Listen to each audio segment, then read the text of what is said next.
Self-service leave means that you can see your employees' leave balances in real time, no more assuming that the employee has enough leave to cover their requests. To view an employee's leave balances, you must navigate to the Manager Leave Balances screen. You can find this page by clicking on Main Menu, Manager Self-Service, Time Management, View Time, and Manager Leave Balance. The Absence Balances page will list all direct and indirect reports. In this example, the approver has only direct reports. Everyone listed reports directly to the approver. To view an employee's leave balances, the approver would click on Select by the employee's name. Let's look how much leave Lorraine has available to use.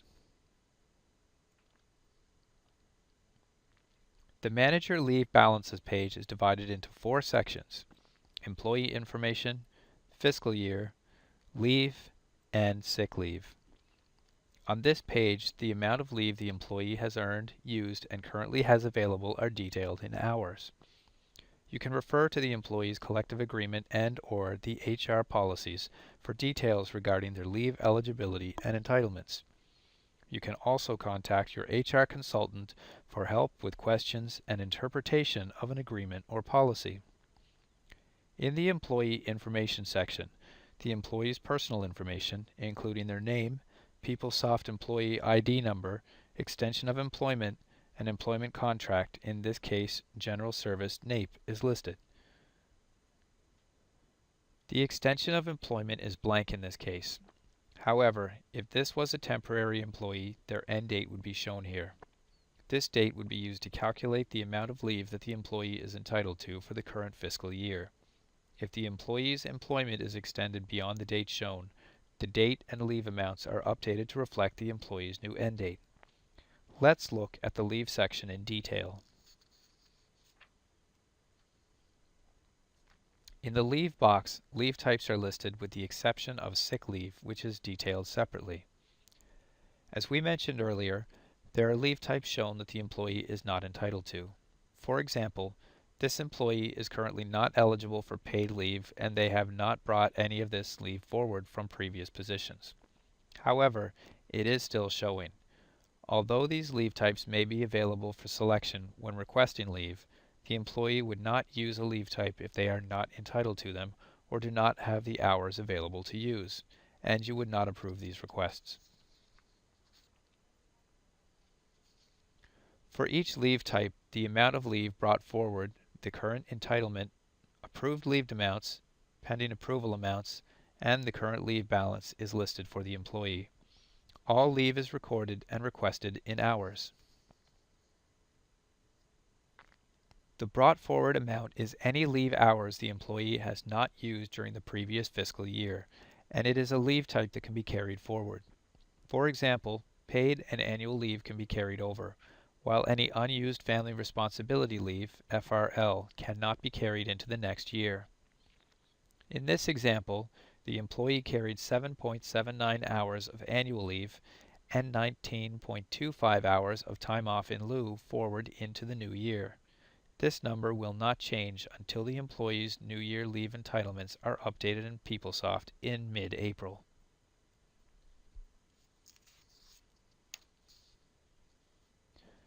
Every year after the first pay period in April, the system will automatically calculate any new leave the employee is entitled to for the upcoming fiscal year and record it in the entitlement column. In this example, the employee is entitled to 105 hours of annual leave and 21 hours of family responsibility leave, FRL. For employees with permanent positions, these numbers will not change until the following fiscal year when new leave entitlements are calculated. For employees in temporary positions, the amount of leave that will be calculated will be based on the end date in their position. So, for example, if an employee is in a temporary position ending on June 30th, they would see 25% of the annual leave and sick leave entitlements. Family leave entitlements are not prorated. If the position is extended beyond the June 30th date, additional leave will be added based on the new end date. You can see the end date that has been used to calculate the employee's leave entitlements in Extension of Employment. In this example, the employee is permanent, so a date is not listed and the employee has received a full year of leave entitlements. If an employee is in a temporary position but has a permanent position to return to, they will receive their full year leave entitlements after the first pay period in April. The leave that is showing in the approved column is the total number of leave hours that have been approved during the current fiscal year, whether the employee has already taken the time off or the time off is for a future date. In this example, the total approved hours is 21. These hours include leave the employee requested as well as any leave you requested on the employee's behalf. Saved for later, denied, or pushed back leave requests do not deduct hours from the employee's leave balances. Only approved and submitted requests reduce their leave balances. The pending approval column includes hours for any leave requests that the employee has submitted but have not been approved. In this example, there are no leave requests pending approval, so pending approval is blank.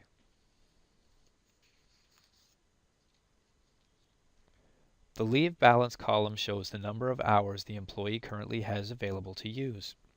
You are probably thinking, how does the system calculate the leave balance amount? To do this, you must determine the total entitlement brought forward plus entitlement and subtract any approved and pending approved leave amounts.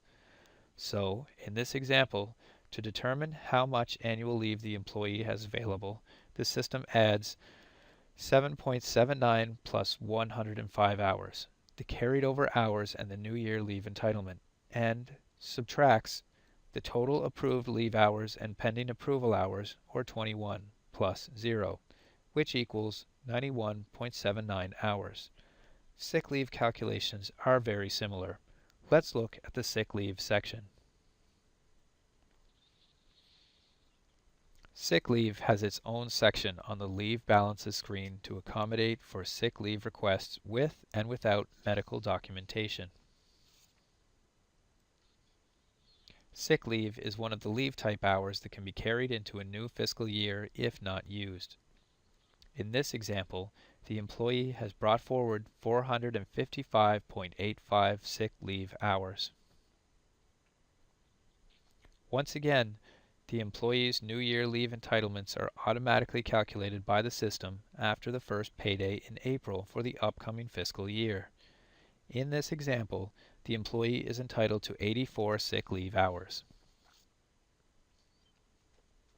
For sick leave, the leave hours taken are tracked based on whether the employee has provided medical documentation.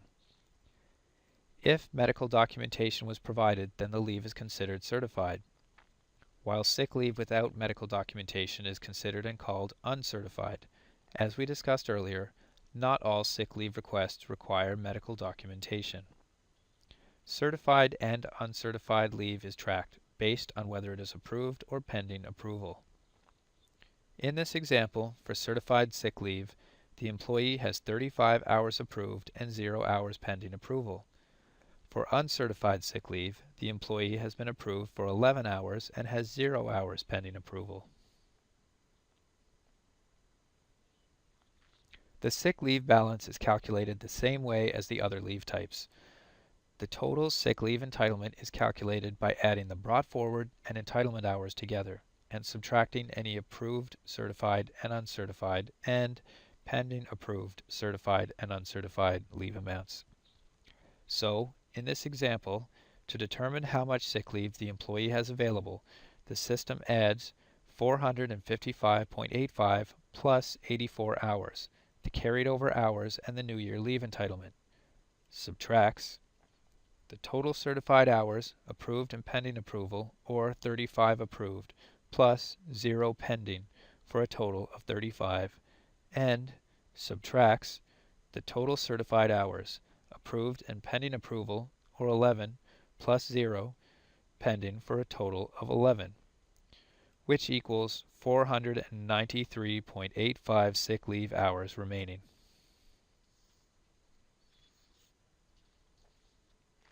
At the bottom of the Leave Balances page, you will see a message that provides contact information for compensation and benefits in the event that the leave amounts listed are incorrect. The message also outlines employees' responsibilities with respect to the accuracy and appropriate use of leave benefits. Before we move to the next section of the training, let's test our knowledge. Question number 1. True or false? The total sick leave hours used is calculated by adding the certified and uncertified sick leave hours together. The answer is A. True. Both the certified and uncertified hours combined will give you the total number of sick leave hours the employee has used during the current fiscal year. Question number 2. Based on the leave balance displayed, how many annual leave hours does Charles have available to use to request time off? A.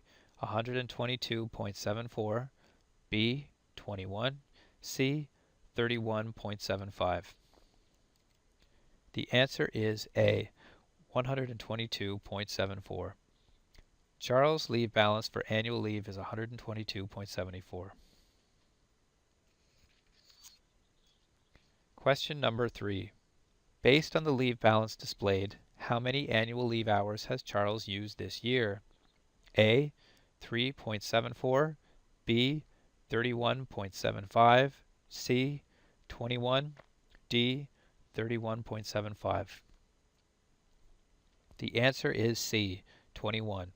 Charles has 21 hours of annual leave approved and no hours pending his approver's review and approval.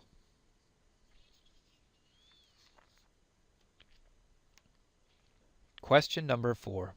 Based on the leave balance displayed, how many sick leave hours has Lorraine used without providing medical documentation? A. 21, B. 35, C. 84, D. 11. The answer is D. 11. Lorraine has been approved for 11 hours of uncertified sick leave.